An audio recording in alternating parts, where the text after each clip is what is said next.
Ladies and gentlemen, welcome to another episode of Above the Ring. I'm your host, Sam the SLB. Alongside me today, as always, the man behind the Twitter, the other half of the Battle Media, the Above the Ring operation. It is Scott. Scott, how are we doing this Saturday morning? Sam, there's so much happening this weekend. Oh my God, we got Against All Odds on Saturday, NXT In Your House Sunday, not to mention kick things off with SmackDown last night, and oh my God, it's gonna be a great weekend of wrestling. Yes, it will be. And just so everyone knows, Against All Odds, by the time this drops, will have happened, so we will be discussing the results of that on our next episode of Above the Ring. And as Scott mentioned, do not forget to listen to his Raw review and SmackDown study. Both awesome shows that give you recaps, especially if you do not watch the product like myself. We lock Scott in a room for 3 hours on Mondays, 2 hours on Fridays. He tweets, he tells you the good, most of the bad on Mondays, and you just hear it from the man himself. But you're right, we got a lot going on. We do have NXT TakeOver In Your House 2 tonight. This is exciting. I love them bringing these little things back like Halloween Havoc and In Your House. Yeah. But, you know, due to my scheduling, we will not be going through a full go-home show. We will go through the matches quickly. We will go through our picks. And then next week we will go through this a little more in detail. But we got to hop right into the news. We have so much information for you guys. First and foremost, we have a new IWGP World Heavyweight Champion.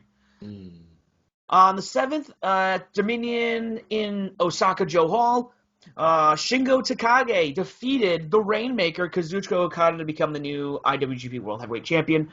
This match lasted around 36 minutes. I've yet to watch it, but you know what? In my busy weekend, I'm definitely going to have to watch that. Because around the same time frame, keep in mind, guys, all week I've been seeing it. It's been the 3-year anniversary since Kenny Omega won the belt in that incredible Iron Man bout. Well, it was like, what was it, 2 out of 3 falls, I think? I believe so. It was insane. It was, oh my God, classic. These IWGP heavyweight title matches are legendary. Like, I know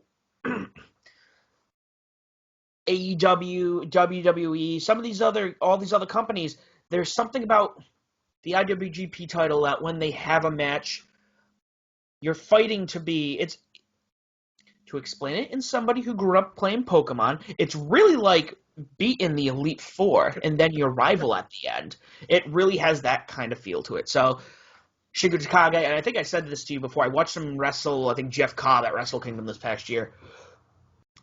I cannot wait to see what this man's going to do.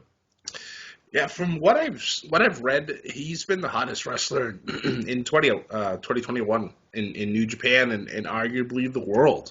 So it's when I saw that result, I was like, well, this is obviously the best way for them to go right now. I mean, obviously Okada is Okada. You can't take away from Okada, but if the iron's hot, you strike with it and you go. So I'm happy for him, and I'm interested to see what's going to go from there. The funny part of it is I love that Will Ospreay immediately throwing shade. Immediately. Yeah. Mm-hmm. Calling him interim champion, all this other nonsense, and I'm just like, this could be a great match once he comes back. It will be incredible. But like on top of that, it's been like a spring. I just imagine with COVID, in a lot of states, the COVID regulations are starting to get cut down. All these big announcements, all this shit going on. It's just when you walk first day of spring, you walk out of your house, the flowers are coming up. It's nice and sunny out. It's comfortable out. It's no longer cold, no snow. There's a lot. We just had NWA's recent pay-per-view. I think it was called. I have the name of it. When Our Shadows Fall. I have not watched it yet.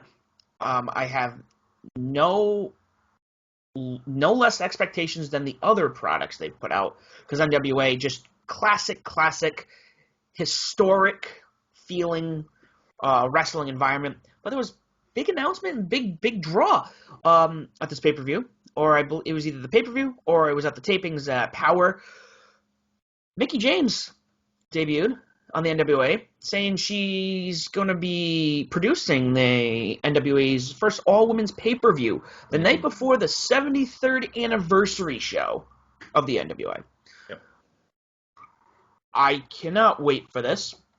It makes sense, especially because her husband is,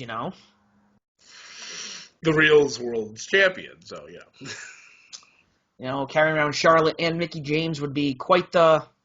Why not? And they have other gold too. His insurance policy there. Camille That's true. beats Serena Deeb, has the title. I wonder if this is their way of starting to transition everything back to normal on the NWA side, because I hope so, yeah. Serena Deeb obviously was contracted to AEW prior to having that belt. Most of the talent that they've picked up, or talent that has left, obviously we haven't really seen Thunder Rosa since NWA's kind of been back.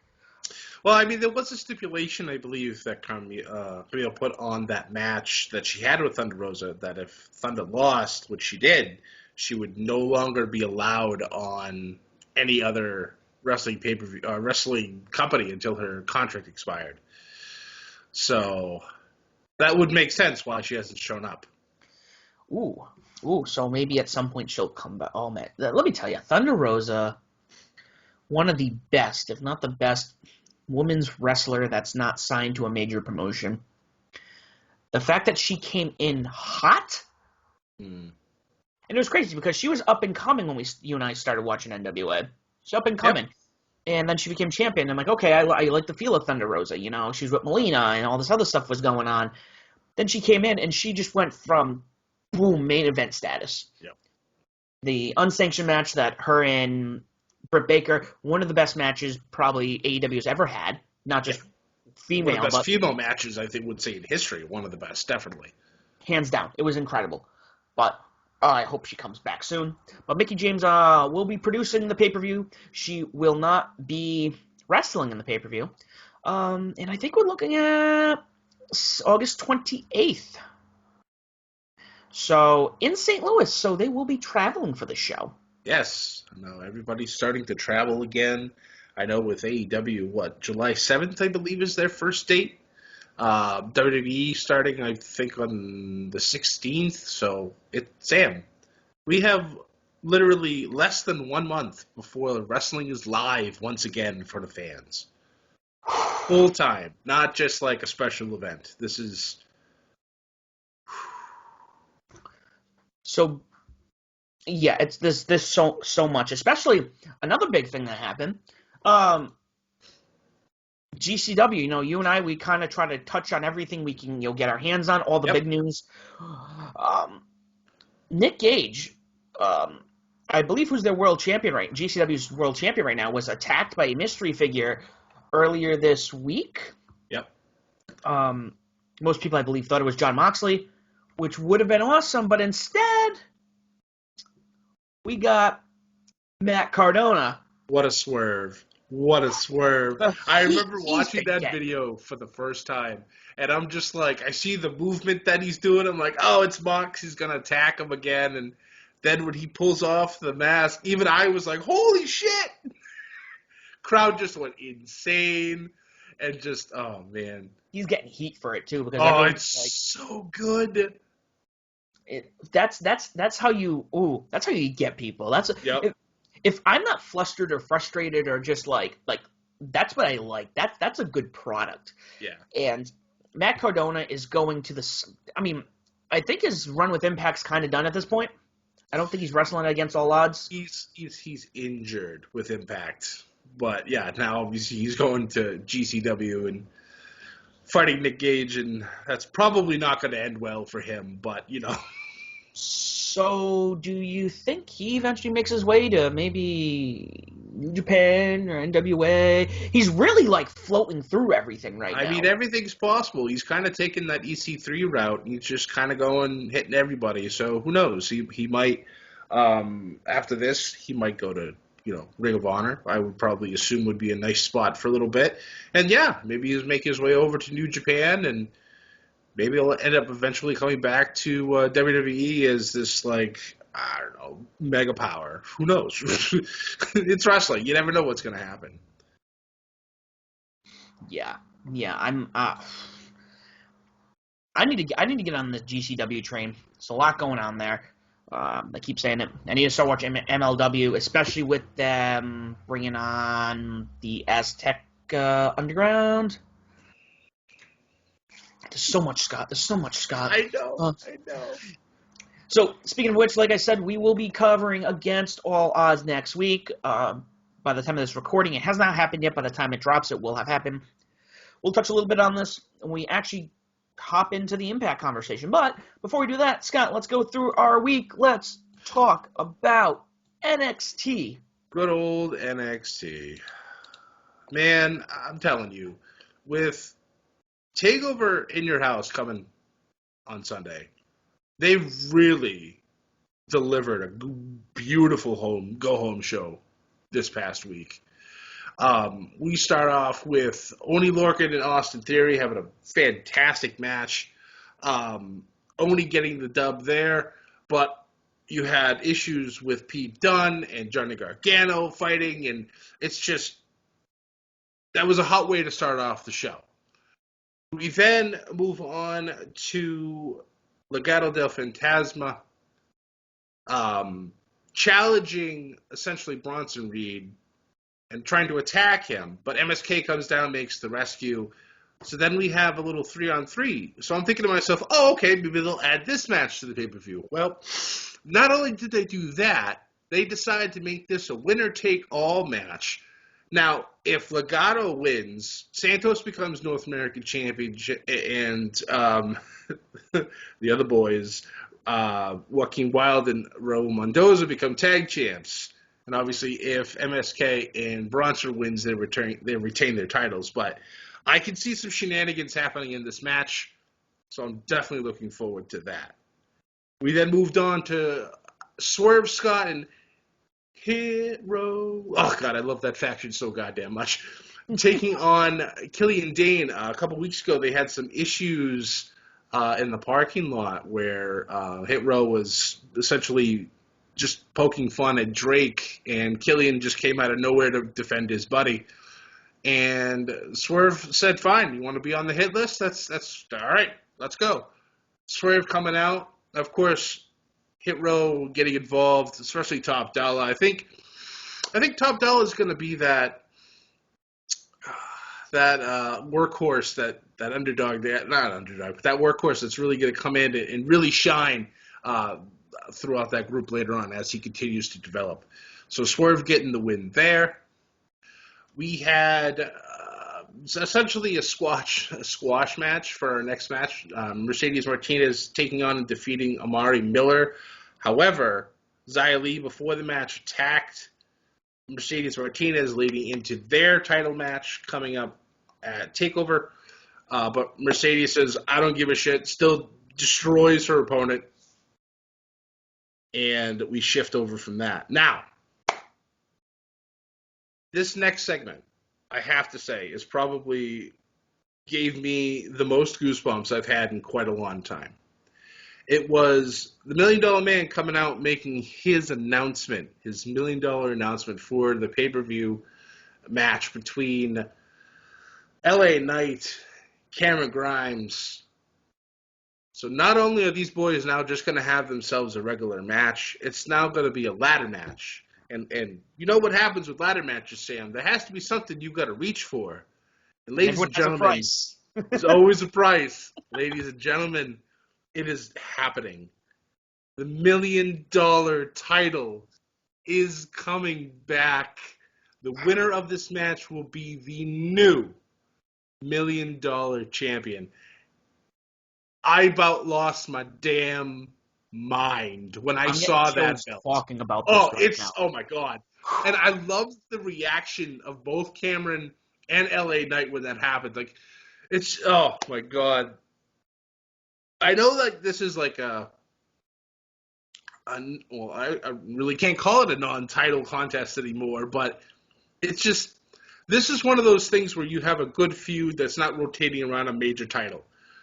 Whether the $1 Million Championship actually turns into a sanctioned title, or if this is going to be like an FTW thing with AEW, who knows? All I know is that I'm so happy to see this title belt back. I'm happy that it's going to be a ladder match to figure out who's going to win. And honestly, like we talked about with a lot of other matches, a lot of other big matches, I'm not going to be mad with whoever wins this at all. This might be, and I know there's a lot of great matches on here, but this one, low-key, might be the one I'm looking at the most. Yeah. Just there's some even I'm looking at the card right now. I'm looking at the promo card for this, and it just has like obviously we talk about the new generation as like a dark period almost in WWE's history between the old guard and then the Attitude Era. Right. But this is one of those things that makes you go back and go, yeah, this is when the new this is the shit. Like this is very retro feeling. Like Cody said when he brought the original IC title back, in order to look to the future, you need to look to the past, and I think that's what this exactly does. Yeah, absolutely. I'm excited to see especially like after this match, like what happens going forward. Like, is Million Dollar Man going to be there all the time? Is he going to be like whoever wins their new manager? Is he gonna go back to his old ways? Who knows? That's just a lot of variables to see what happens next. But moving on from that, we had a good tag team match between Grizzled Young Veterans and August Gray, and I'm going to butcher this name, and I feel terrible for it. I think it's Ikemen Jiro? Yeah. Jiro? I know that August and Ikemen have been on... Ikemen, my God. See, I'm already doing it. I know that they've been really good together on 205 Live, so it's nice to see them on actual television. They looked pretty good, but obviously Grizzled Young Veterans going to do what they got to do. We also had a nice little moment during this match where Tommaso Ciampa and Toothless Timmy himself come down to the ring those steel chairs, and GYV thought they were going to attack, but now they're just going to sit back and they're just going to watch. They then challenged them to a tornado tag match, which will happen on next week's NXT. I'm a little sad it's not going to be on the pay-per-view, but hey, you got to start promoting for your show next week too, so hey, that works. We then had probably another fun, one of my favorite segments of the show. There's been nonstop issues with Poppy and Candice LeRae and Indy Hartwell. Well, Poppy came to the show tonight. She dropped her new album Tuesday night, and of course Triple H and William Regal doing their damnedest to not be ridiculous, but obviously they were anyways. In another segment, Poppy was there speaking again with Triple H and Regal, and then Dexter Lumis walks up. Of course, Dexter doesn't speak. All he does is he just reveals a photo of Poppy. Poppy's all excited, gives him a hug, and then, of course, since Indy's been searching for Dexter for, I don't know, weeks now, Indy just happens to show up, sees them hugging, she freaks out, runs away, and then we get the greatest meme of all time with Triple H making the dumbest face I've ever seen in my entire life. And it's just... Dexter's eyes, of course, are bugging out of his head now because he's like, oh no. So, I don't think there has been... I don't even think Otis and Mandy had this much hype. Like, this is the greatest relationship storyline I've ever seen. It's great. It's absolutely fantastic. But, it's funny because I went on, obviously the internet's going to have its opinions about this whole thing. A lot of them is like feeling bad for Indy, but the majority of them, and I would agree with the majority on this side, is like, well, you're the one that called him a loser. You broke his heart, so you shouldn't get mad when he decides to move on. It is what it is. But, of course, that storyline will continue, and I'm sure that we'll get some type of payoff at some point, and it's going to be amazing. But moving to the situation at hand, Candice comes out to the ring, essentially calls out Poppy, and Poppy comes out to the stage and goes, well, I don't wrestle, but I know somebody that does. And then we hear that familiar music. Io Shirai has returned, hits the ring, takes out Candice, and it's just like, I'm so happy Io's back.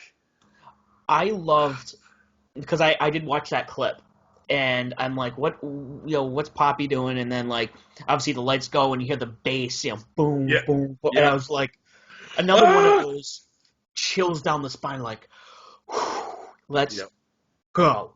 yep. Good stuff. We then had our last match of the evening, Ember Moon and Dakota Kai. Ember having her title shot against Raquel this Sunday, obviously had to go through Dakota beforehand, but the match ends in the DQ because Raquel decides, she wants to get involved and starts beating up on Ember.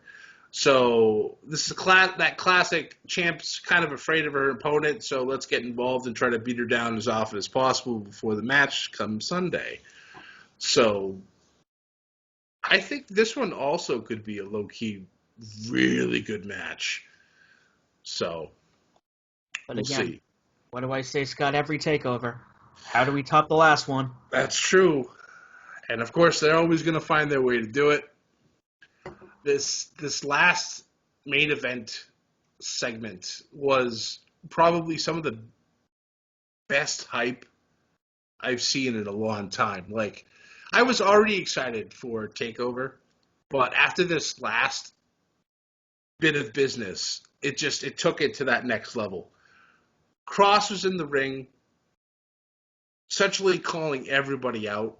I believe William Regal was in there too, and Regal had that "don't mess with me" face on, and Cross didn't care. Everybody else starts making their way out, and then a brawl breaks out between the four of them, and then who decides to show up at the last minute? But Adam Cole, baby, takes out Cross after Cross eliminates everybody else, and Adam Cole stands tall with that NXT title. I was very excited and then became very sad because we all know that wrestling algorithm. Last person to stand tall is not going to win. So, yeah. I have my thoughts on that NXT takeover, but we'll cover that at the end. But like I said, fantastic show. Great lead up into the pay-per-view come Sunday. So after that, I believe it's now time to swap and change over to the Impact Zone. Yes, it is. But it was, talk about NXT. There was a little bit of news we did forget to mention. Or Yes. rumors. We're gonna address a rumor quickly. I don't know because again, the world is filled with rumors and we have no answers. I've seen things as much as WWE has released major talent so they can rework their contracts. Yep. I've heard that, so it would be beneficial for WWE. If that was the case, maybe they're not going to show. However, one rumor has it is that even though Samoa Joe has been released, he may be coming back to NXT. Honestly, I think he should never have left. I mean, they used him properly. He was their first ever, I believe, two-time NXT champion, and they hit all the right buttons with him there. And I'm sorry, Samoa Joe versus Karrion Kross, Prince money, right? So, yeah. Now, I'm not going to lie. Sam, even though you're not going to be able to watch the show on Sunday, if Joe shows up on Sunday night after that main event, you're going to hear me losing my absolute shit all the way down to Rhode Island from Vermont. You will. I'm telling you right now. I might even call you and just scream in the phone. Cool, I'm looking forward to this. It'll be the normal Scott and Sam, Sam! Yeah, pretty much. Yeah. Sam! Oh my god! Watch it Oh my god! as soon as you can. Oh my god! Sleep Oh my god! is Oh my god! optional. But that being said, talking about Impact, it was the go-home show for Against All Odds. Kicking it off, we had our Impact and AEW Summit. This was a good little bit. Some interesting information here. Sami Callihan will not be joining the match for Against All Odds. However, Sami Callihan will be the number one contender at Slammiversary. And I think at this point, I don't have to give you at some point the Impact title is going to have to go back to Impact Talent.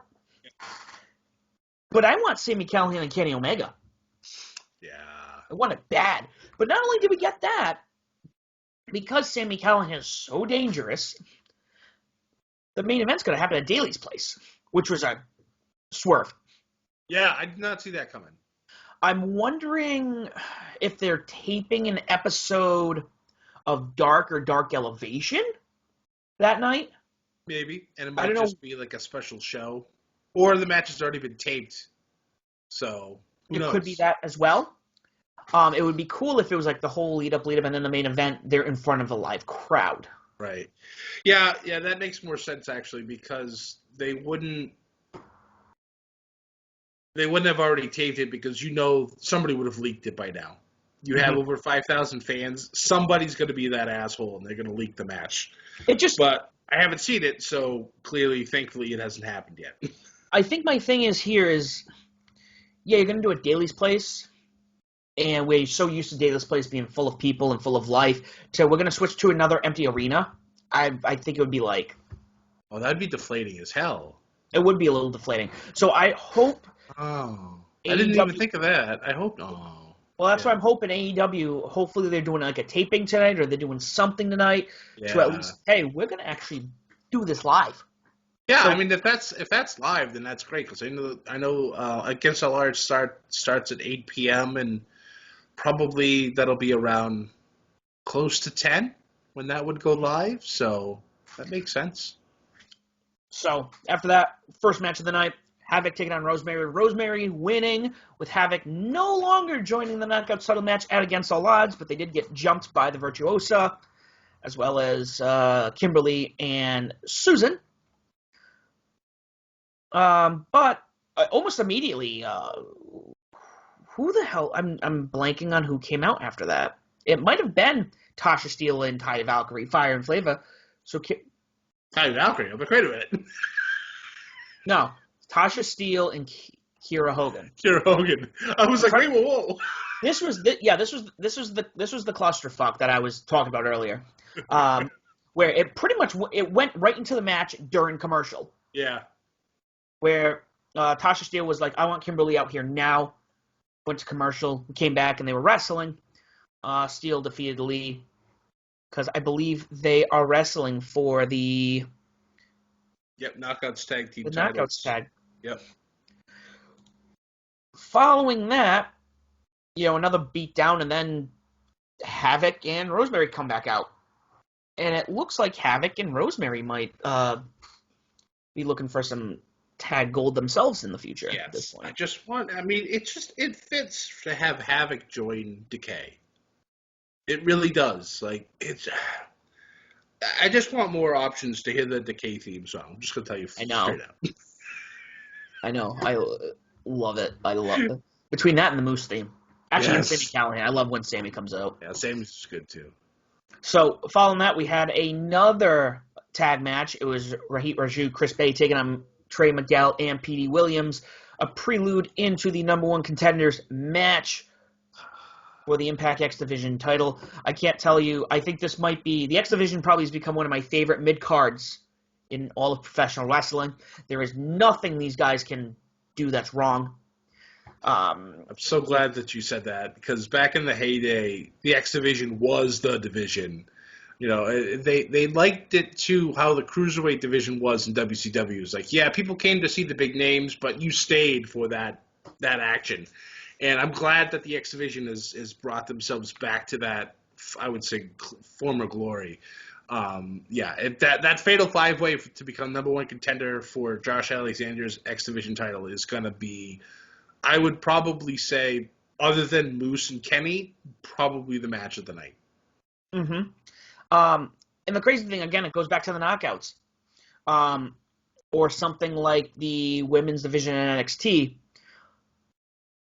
Or even AEW's tag team division. Almost everybody, but I would say Impact does it best with the X division and the women's division.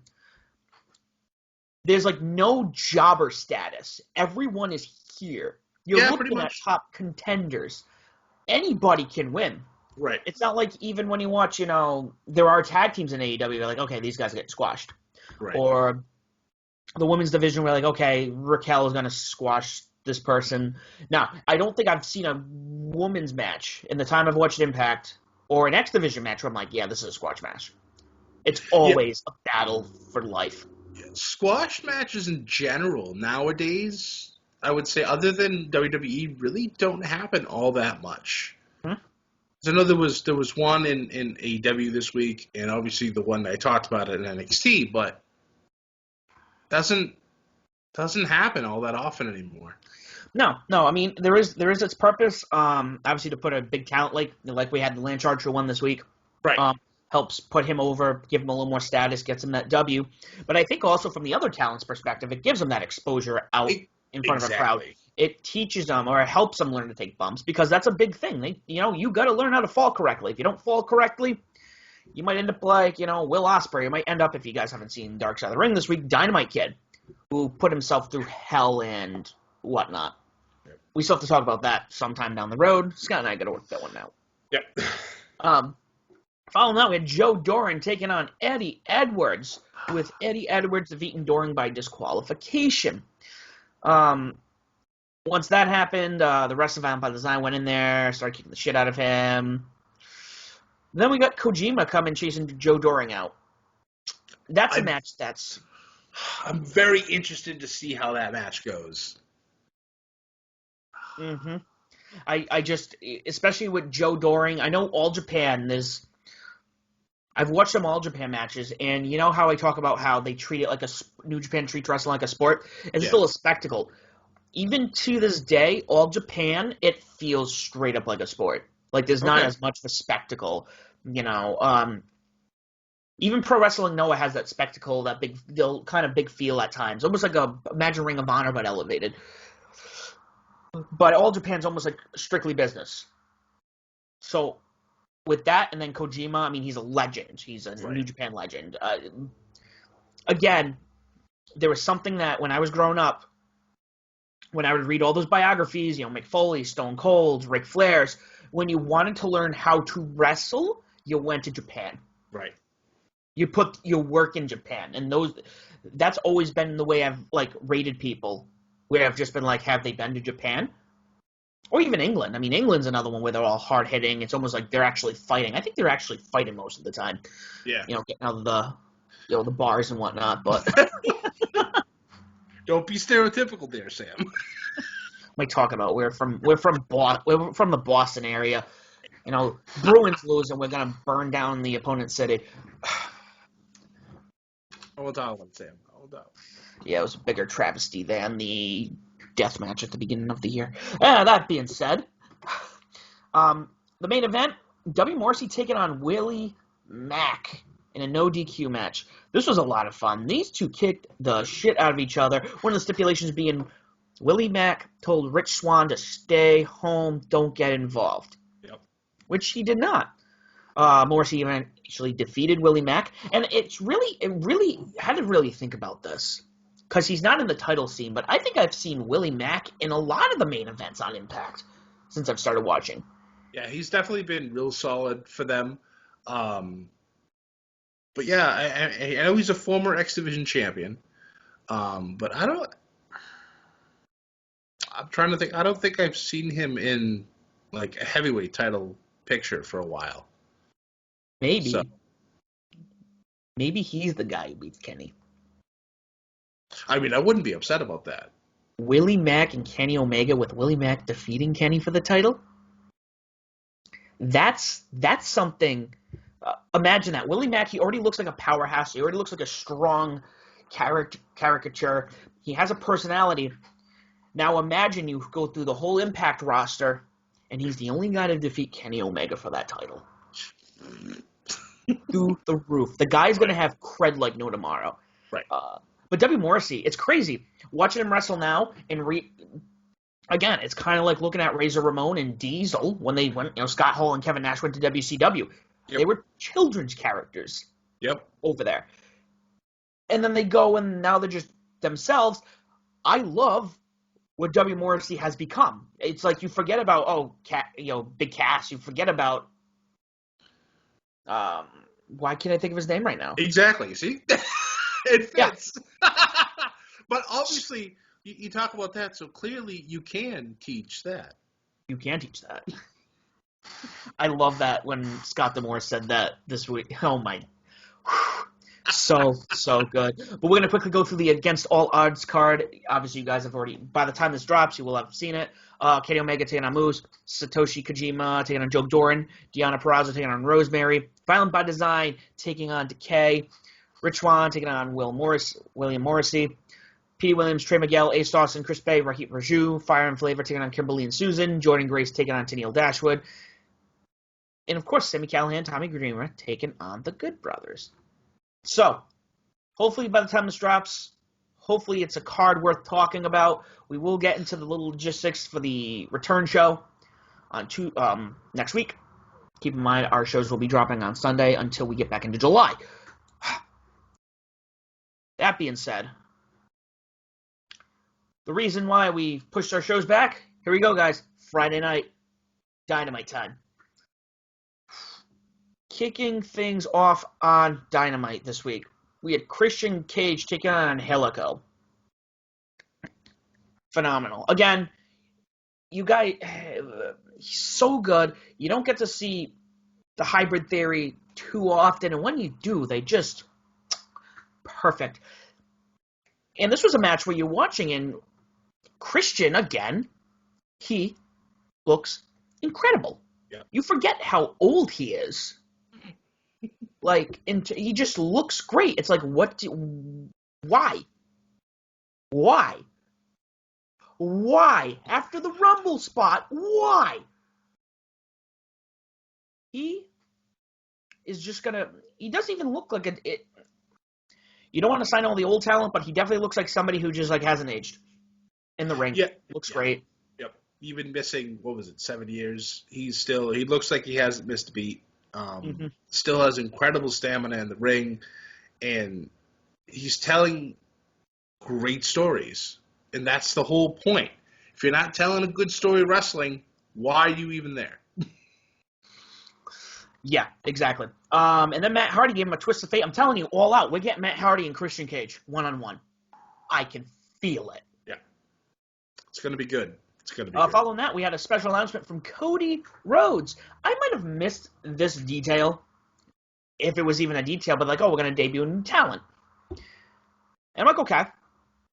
Cody comes out, and they're like, we're going to debut Brock. And I was just about to, I almost lost my fucking mind. They did it on purpose. I'm telling you, they had to have done that on purpose. Brock God Anderson. damn, Arn Anderson's son. And I'm super excited. I mean, again, this could go one of two ways. He can either fall flat, or he can be, we will always go back to The Rock.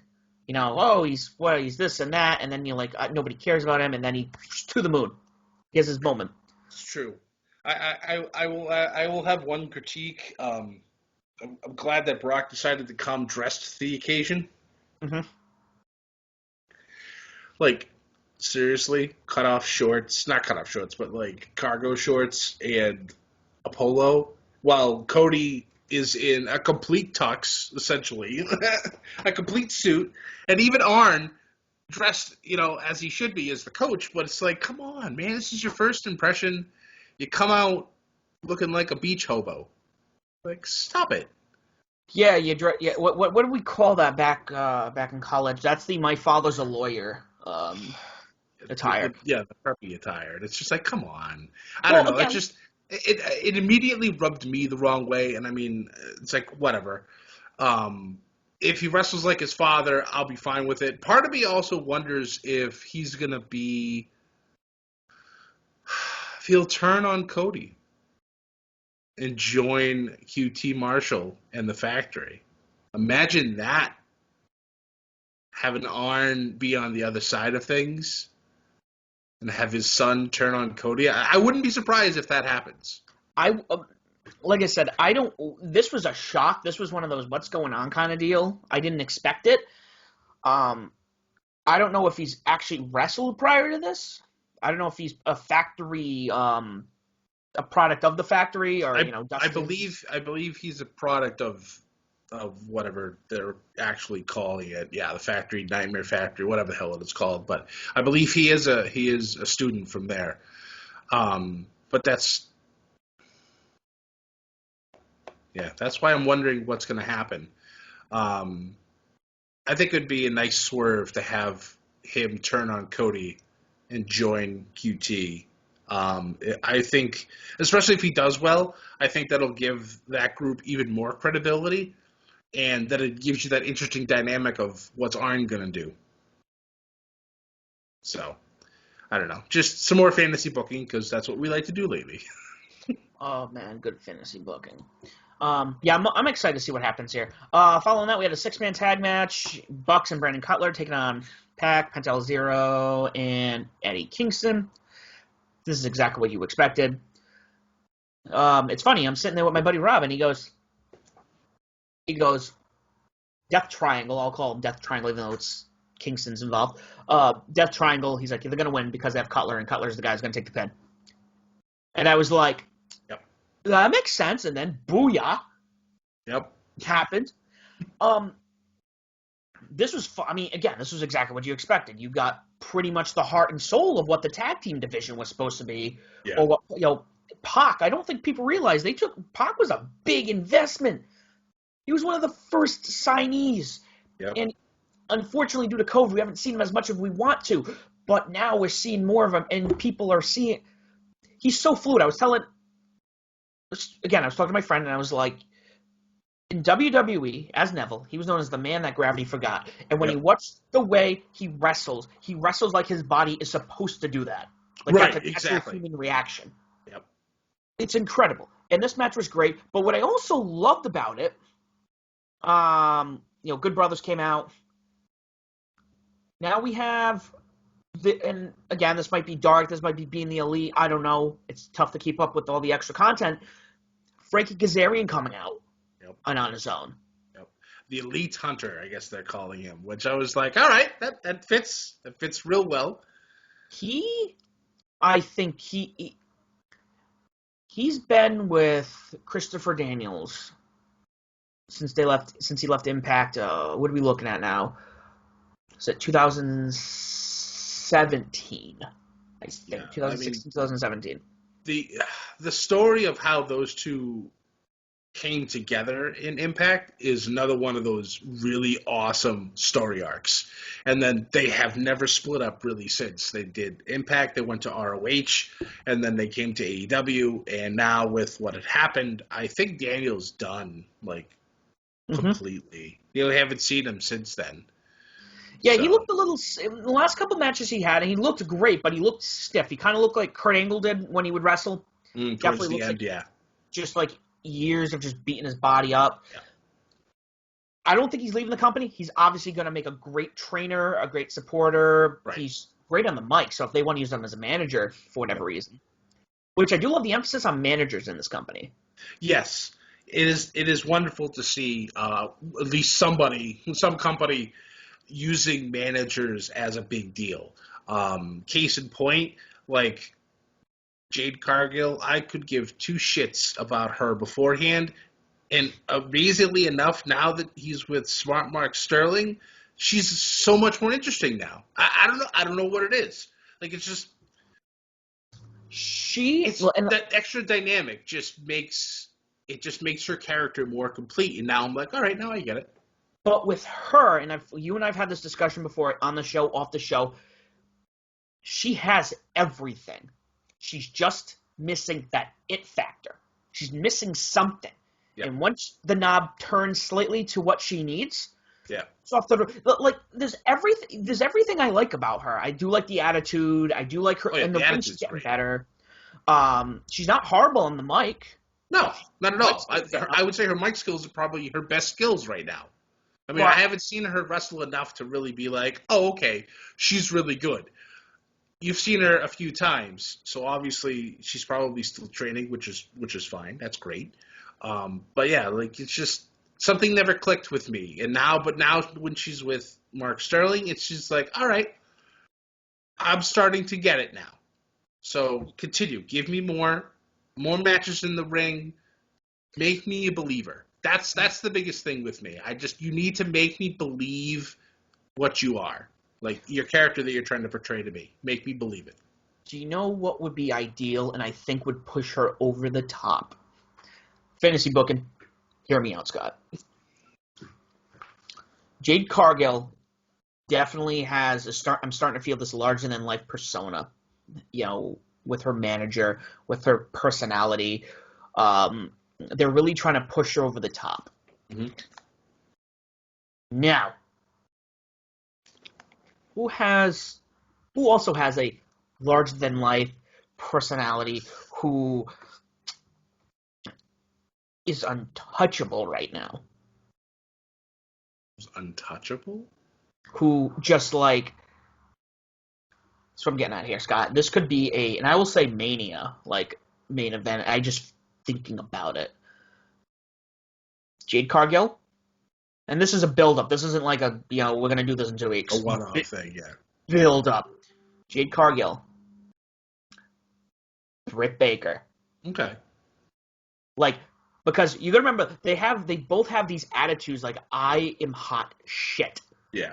Now, imagine that factor building up. I'm better, and neither of them letting up. Could you imagine? Like that was the thing when you think about like Hogan and Ultimate Warrior. Yeah. Both of them, and again, they were both faces, but they both had this larger than life attitude. They both had, the Warriors, the Hulkamaniacs. You just had this, who was gonna win? I don't know, because the building's gonna explode. Yeah. Or true. Macho Man and Hogan, the building's going to explode if they even touch. Yeah. And I think if you build up Britt and Jade Cargill, that could be what Jay needs, because those both two will not let up. Oh, no. Yeah. So imagine that. Next Double or Nothing, you get them for the title. Who wins? I don't know. Right, yeah. Yeah, that could be good. Because, Britt's all about, right now, building her new era. And, that's an interesting matchup. Do you see where I'm coming from? Yes, I do. Energy. The only thing is, I think one of them needs to turn face for it to completely work. Because if they're both heels, I don't know. They'd be running through the same people. You would think one needs to run through all the heels, one needs to run through all the faces, and then you have that mega matchup at the end. Yeah, but also, and I think with Britt slowly turning face, because now she seems to be in the middle of something with Nyla Rose, and obviously Nyla's a heel. So if that's the way you want to go, I think that's great. Have Britt turn face, become what she says that she already is, the best in the face of the women's division. Let her run wild with that title like Sheeta did for a year, and then here comes Jade, and then bang, yeah. I agree. I think that would be a great thing for Double or Nothing next year. What a build that would be, too. You do it now, and you do it so subtle. Subtle. Exactly. Slowly work your way up. Because I think, Jade's only had, 5 matches? Something like that, yeah. So, just, let her start growing, and let her start going up. Oh, man. So, speaking about build-ups, we also now had the Pinnacle respond after Stadium Stampede. Great promos by everybody here. I think it got a little weird, and maybe it was part of the character when Shawn Spears kept going off, and then Tully had to pull him to the side. But I think that might be part of the character where he just goes off and loses it. Yep. It looked a little awkward, but everyone here is ready to go. And interestingly enough, both Shawn Spears and MJF acknowledged Sammy. Yes. I actually really enjoyed Shawn Spears' reaction and how heated he got and how upset he was.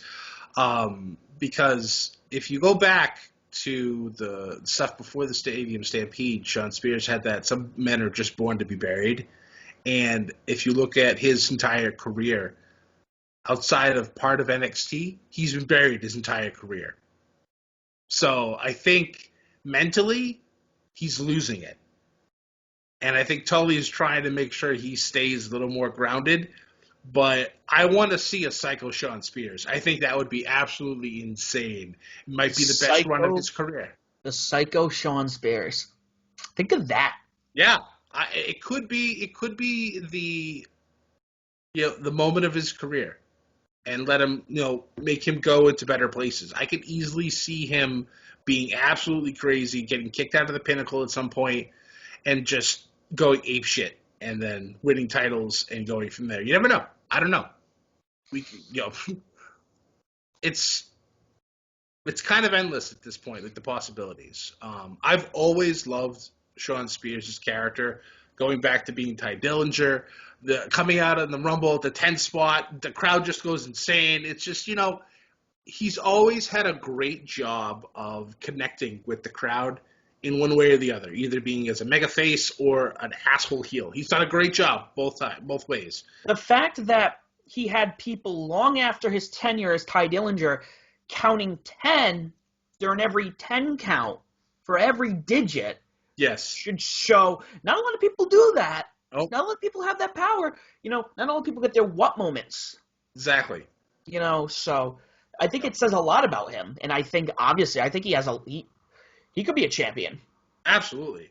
It's a shame that he hasn't been already. At least I would say, a TNT title, or at least I don't believe he won anything in NXT either, which again was a crime. But it's just that man has so much talent, and he does such a wonderful job delivering it on television that somebody just needs to give him that one moment to shine and see where he goes with it. And I have a feeling that if he does ever win a title, he'll hold it for a long time.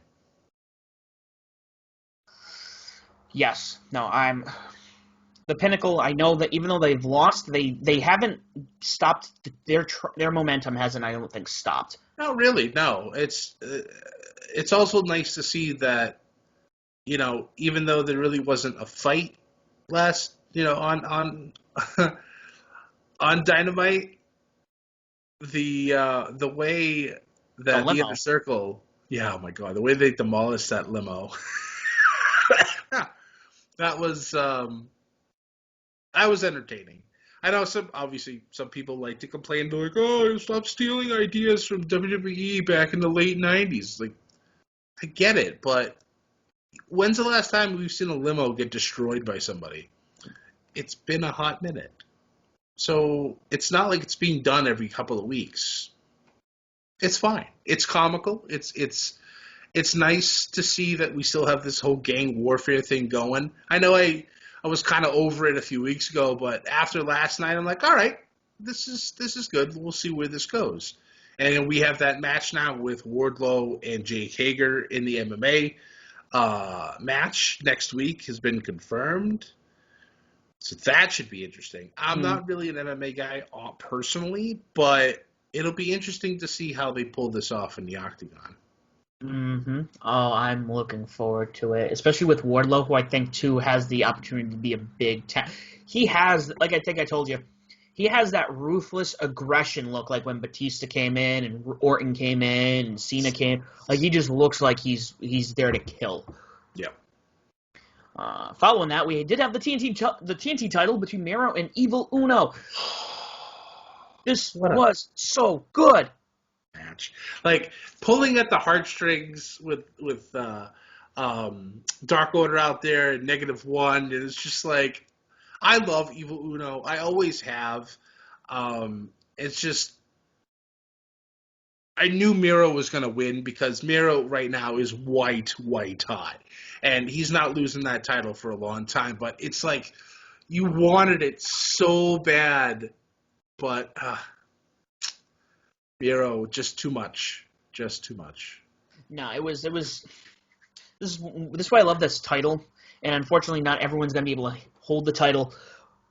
But you got to see these really cool matchups that you probably wouldn't see in any other scenario.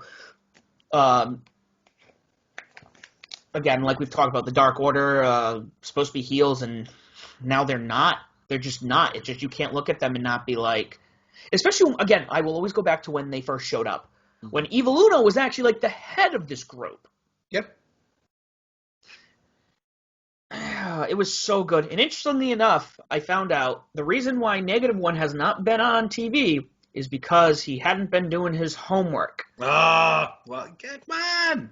So Kenny can do your homework. you gotta do your homework. See, even the Dark Order understands good parenting. It's true. Join the Dark Order. Following that, we did have Kenny Omega's message to Jungle Boy. I kind of walked away during this one. This was good. It's funny because Kenny's like breaking the fourth wall, talking about, well, as champion, I'm supposed to build up Jungle Boy as some type of threat and whatnot, and obviously he's doing it in a condescending way, but in the same breath, he's doing what he's supposed to be doing as a heel champion. Talking about how he's the god of, obviously god of wrestling and on the promo, and just said 1,000 different things. Jungle Boy comes out, gets in the ring, crowd's going insane, singing this song, and Kenny's just laying into him, and he's like, "What do you have to say for yourself?" Jungle Boy, he just takes the mic from Kenny, holds it up to him, "You talk too much." Kenny then tries to swing at him, turns into a brawl, and I'm just like, yes! Like, this is great. Oh, man. And that'll be on their title matches on the Saturday night edition of Dynamite, which is the 26th, I believe. So that'll be a nice late night for us, recording right after that show ends. It will. We also have we had Lance Archer in action, kind of squash. Man does not get paid by the hour. He came in, beat the shit out of whoever the hell that guy was. I didn't even catch the name. He went by so fast. Pins him and literally just leaves. I love how Jake's just like, here you go. You keep walking. Going right into that, we did have a quick Scorpio Sky Ethan Page promo, which led into Darby and Sting talking. And a little tension between the two. Darby saying he's going to take them on one-on-one, but he wants Sting to stay home. But he was a little aggressive about it. Yeah, I mean, I understand where Sting's coming from, because Darby really doesn't have anything to prove to Scorpio or Ethan Page, but Darby wants to go at it alone, so it's going to be a handicap match. So, long game. That's all I'm thinking. Long game. Exactly. But I kind of can't see Darby winning that, because you don't want to not really kill off. Well, yeah, you don't want to kill off the momentum of Scorpio and Ethan Page, who just been on television. Yeah, I hope not, though, because their whole gimmick of being the men of the year, I like that. No, but imagine, and I'm, again, fantasy booking. Imagine they win over Darby. Haha, you needed Sting to help beat us. Right. We're this and that and da-da-da-da-da. It's going to drive Darby up a wall. Oh, yeah, of course it will. It's going to drive him up a wall. It might push him to levels where we haven't seen Darby go before. Their ego gets boosted. Darby swirls into madness. Now, whether Sting hangs around or then him and Sting feud at some point, who knows? I can honestly see that's where it would go. The Darby would be so upset at the fact that he couldn't do it. Like, I would think like this wouldn't be the only time. Darby would try again and again and again. Maybe the one-on-ones or maybe more handicap matches, try to win, and he can never do it. But whenever he's with Sting, they'll win. But Sting has to be the one to get the pin for it to actually continue to work. And this will cause Darby to snap and turn on Sting, and then we get Sting and Darby. We need to do a fantasy booking show, Scott. Really you do. and I. Really do. Speaking about fantasy booking and things that should happen, we got Nyla Rose taking on Leela Hirsch. I don't know when the last time we saw her on Dynamite. But let me tell you, even though Rose won this, there were definitely times I was like, she's going to beat her. I was really hoping. So to go off on a little bit of a tangent here for just a moment, if you'll allow me to do so. You want to talk about people who also, for me, don't click Nyla Rose. I don't know what it is. I just can't get behind even disliking her as a heel. It's just something's missing. And it just every time she's out there, I'm just like, is it like a Tamina and Nia Jax thing? not even so much Tamina, but Nia Jax, yes, would also fall into that role for me. I can't get behind them. They're not clicking with me. And like when their matches come on, I'm just like, all right, how long until the next match comes? And I hate feeling like that, but that's just how it is. Just for some reason, I just can't get behind either one of them on either side. But with this match, I have been a fan of, Lita beforehand. So I'm just like, all right, this should be great. A nice showcase against a much larger opponent. I love that her and Vicky have been going back and forth on Twitter about Lila's height. Vicky comes out with the step stool, and I'm just like, son of a bitch. Like, how dare you? Who cares if she's short? But, No, yeah, Lila was good. She looked legit, as her nickname was supposed to impose at one point, no pun intended. I want to see more of her. I want to see her on the main roster. I want to see her in the title. I want to see her take on Britt Baker. I want to see her take on Thunder Rosa when she comes back at some point. I want to see her take on Red Velvet. There's a lot. Ty Conti. yes. I want to see all of that. Make it happen. Book it. Following that with our main event, Hangman Page and Preston Vance taking on Team Taz. Two things here. First and foremost, I had realized, and it might have been my state of mind at that point, I had realized that Preston Vance's mask I was like, that's such a weird mask. And I'm staring at it. I'm like, that looks like a 1 and a 0. That's 10. I'm like, that's a 10. I'm like, yo, that is wild. I mean, it's really not. But at that point, I was just like, yo, what's going on? Secondly, with the crowds coming back, you forget the star power that Hangman Page has. That pop. It makes me so happy.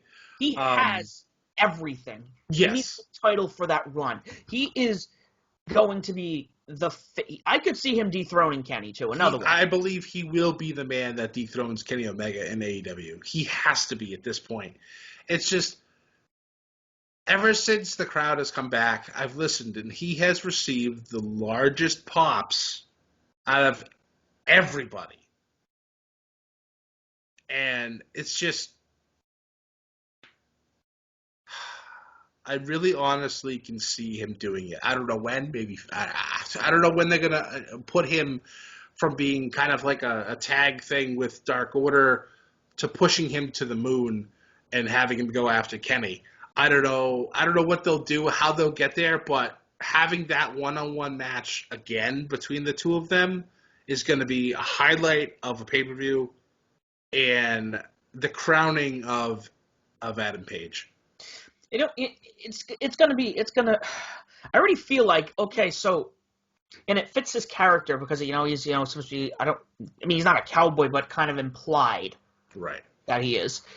He's like the stranger that came to town with the Dark Order, and he's working with them, but he's not a member of the Dark Order. But they're buddies. Yeah. And when he, the day comes when he gets the title, he might ride off into the sunset. Or when he, bigger, so much going on here. Obviously, Team Taz, no less of an, impressive. Yeah, but how much longer are they going to be together? Not too much longer. I could see, and again, this is a very liberal time frame. All Out is the latest. Yeah. Very, very liberal. You got 3 months, but I'll give that time frame. That being said, great episode across the board this week. Man, every show really hit all those buttons this week. It was a good week of wrestling. Mm-hmm. And I think they've kind of officially. I'll just mention it. Fyter Fest, another 2 week thing at Dynamite. Yes, I believe and Fight for the Fallen after that. Yes, Getting all 3. It's nice. I just want to make sure. Oh, they don't have the dates on them yet. I believe they said it on Dynamite. I think the 7th is night 1 of Fyter Fest. Yes, and then the following week will be night 2, and then the week after that is Fight for the Fallen. Okay. So they're just going right after, which I think is great. Yep. Okay. No, that's great. I was looking obviously on the most resourceful website of all, Wikipedia. Yeah, pretty much 3 weeks in a row. Special episodes of Dynamite. Looking forward to all of that. But quickly, we're going to go through this right now. NXT TakeOver in your house is this weekend. We're just going to go through our picks. We're not going to go anything crazy. We're not going to make too many explanations. So let's get right into it. I'll give you mine, and then you give me yours. All right. I'm going to go down the line for the winner-take-all match. This one might be the most difficult one, but I think I'll go with Bronson Reed and MSK retaining. Okay. Raquel Gonzalez is going to retain. Xia Li is going to retain. That's not a title match. Everything but that's a title match. Xia Li is going to win because they've been pushing her to the moon. LA Knight becomes the new $1 million champion. Only because it'll drive Cameron Grimes up a wall, and I want more months of him going, "Damn you, Ted DiBiase!" And of course, Karrion Kross retains. I don't think there's any title changes going on. Wow. A nice clean sweep for the champs. Okay. All right. Well, we're gonna have some arguments tonight for Sunday. I think Legado is gonna take all the titles. I do believe that Raquel will retain. I do agree with you that I believe Xia will win her match. I'm going to pick Cameron Grimes because the whole thing with Cameron and Ted DiBiase has been a joy to watch. And while I do want it to continue, I think it's time for Cameron to win some title at this point. So I think that he will become the new $1 million champion and continue on the legacy of $1 Million Man, and then the sky is the limit for those two after that. As for the title match, I do agree with you as well. I think Karrion will take this, and this is where, if rumors are true, I hope to dear God that at the end of the night, after Kross wins that title, that we hear that old familiar sound of Samoa Joe's theme song, and the show ends with Samoa Joe and Karrion Kross face to face, nose to nose in the middle of that ring. If that happens, Sam, I'm telling you, I'm going to call you and just scream into the phone. Maybe they did that. I mean, they did. Remember Drake Maverick? I know. They released him. He was actually, I remember reading up on that. He was actually released, but his video was so moving that the management were just like, oh, shit. I think we made a mistake here. And they brought him back. That's why you can't, as much as he's kind of been, like, they've been kind of like a funny tag team. Guy's worth money. Yeah. Drake Maverick, whatever his name was, what was his name over in Impact there? Rockstar Spud. Rockstar Spud, yep. Yeah, guy's worth money. And if Samoa Joe did that, that's how you get a pop. Oh my God, the crowd would go absolutely batshit crazy. The whole 5 of them in there. Well, I will say, during the pay-per-views, they actually bring everybody back in. Like, they fill in that other side that's normally completely empty. They fill that with fans. So you'll get at least another couple hundred people in there tonight. Or Sunday night. So it'll be fun. I'm excited for this weekend. Lots of great wrestling coming up. And it doesn't stop, Scott. It doesn't. It's so good. So good. Guys, thank you for listening. We can't wait to talk to you guys next week. And as always, do not forget to follow us on Twitter at media_Bedlam. You can find us on Facebook, Instagram, and YouTube at Bedlam Media. You can find myself as the SOB official and Scott as Scotty J Streamer on all streaming platforms, including Pandora. If there's one that you cannot find us on, please let us know, and we will put ourselves on there. On your streaming platform, please make sure you like, share, subscribe, comment, leave a review. Tell people why Above the Ring and Bedlam Media is the podcast that you want to listen to, and why they should listen to it as well. Guys, as always, thank you very much for listening to Above the Ring. I'm Sam. That's Scott. And as always, do not forget to join the Bedlam.